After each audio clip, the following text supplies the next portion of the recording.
je vais essayer comme ça. Donc, la recette, hop, 60 ml d'huile. Alors, moi, j'ai une balance qui pèse les centilitres. Donc, ça fait 6 centilitres. Voilà, c'est quand même de l'huile. Hein. Il faut un minimum. Ensuite, 75 g de yaourt. Et à chaque fois, je mélange. Comme ça, c'est pas marqué hein, sur la recette, mais je me dis que quand même, c'est mieux. Un œuf entier. Voilà. Là, j'ai commencé à tourner. Mince, j'ai fait tomber une coquille. Bravo, Pascal.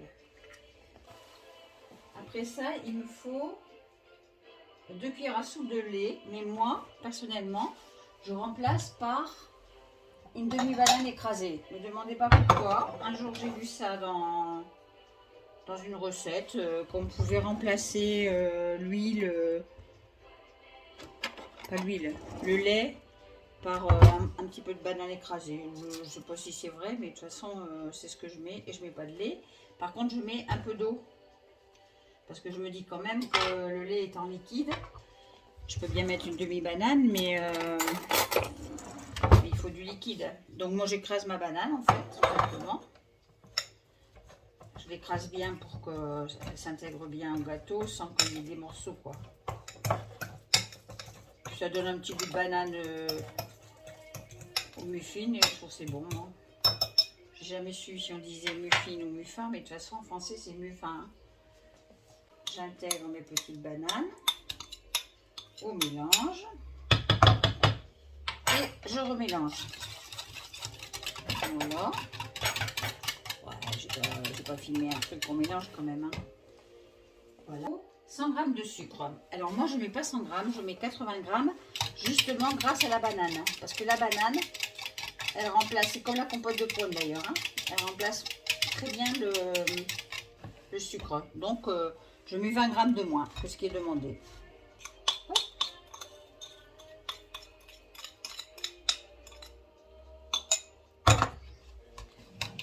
Voilà, donc 80 g de sucre. Je vais aller tamiser ma farine. La farine de blé normale. Hein. Je tamise jusqu'à arriver à 150.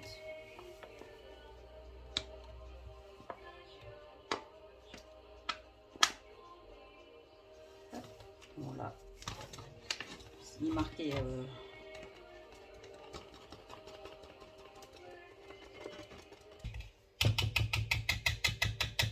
ça mélange mieux.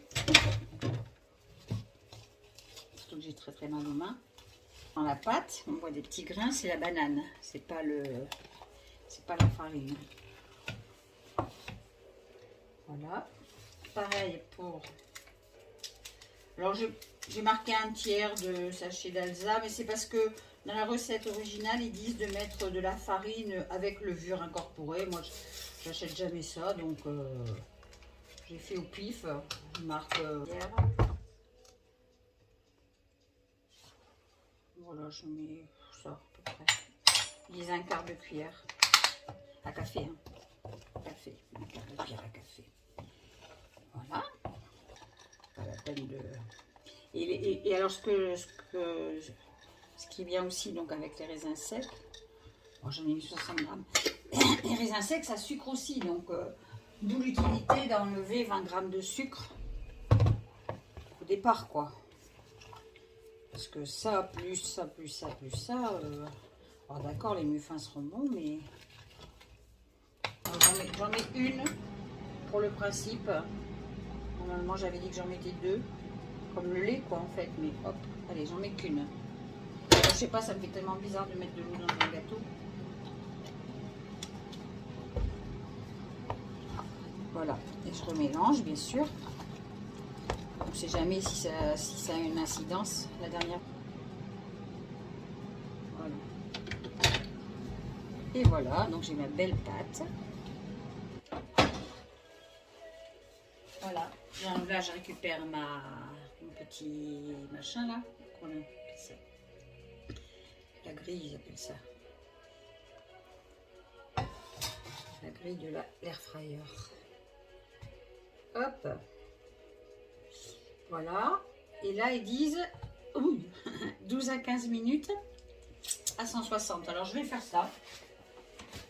Je vais faire comme ils disent, juste pour voir. Parce que bon, c'est quand même... Alors, 1, 2, 3. Ça, c'est pour faire au four. 4, 5, 6. Je pense que 6 à 8 minutes, donc c'est normal. Hein. Alors, hop, je vais prendre ma petite cuillère pour récupérer tout, parce que moi, je ne perds rien. Allez, il y aura des gourmands là. Ça, je le mets au four. Mon four, il est entre... Et voilà. Donc ça, c'est ce que j'ai cuit au... il est où le truc? Ah, il est là. Ça, c'est ce que j'ai cuit à l'air fryer. Et ben, ça va très très vite. Alors, ils ont un peu une drôle de bouille. Hein? Je vais les sortir. On va voir. Voilà. En fait, c'est rigolo. Ils sont rigolos. C'est où? Je sais jamais où c'est. Voilà. Ça fait cette petite forme-là, pour tous, en fait. Ils ont tous cette forme-là. Mais bon, moi, ça ne me dérange pas. Hein. Donc, apparemment, la grosse différence, ça va être une différence de temps de cuisson. Parce que là, donc j'ai mis 13 minutes. Hein, alors qu'au four, j'en suis déjà... Ça donne cette forme-là. Ça, c'est à l'air fryer. Ils sont rigolos, on pourrait mettre des... Je sais pas, on dit bien avec les moules en silicone, c'est que ça se démoule très bien, quoi. Je fais mes pommes aussi avec. Alors pourtant, j'étais contre le silicone, mais bon, bah là, il n'y a pas photo, quoi. Hein. J'ai pas trouvé de petits moules en papier à part des caissettes. Mais je suis pas certaine qu'elles aillent au four, donc... Et voilà, sortie du four. Donc ça a bien mis 22 minutes, 23 minutes par là. Je sais pas, j'ai pas vraiment regardé, j'avais arrêté le réveil. Et donc moi je mesure avec un cure-dent. Pareil, c'était marqué dans la recette.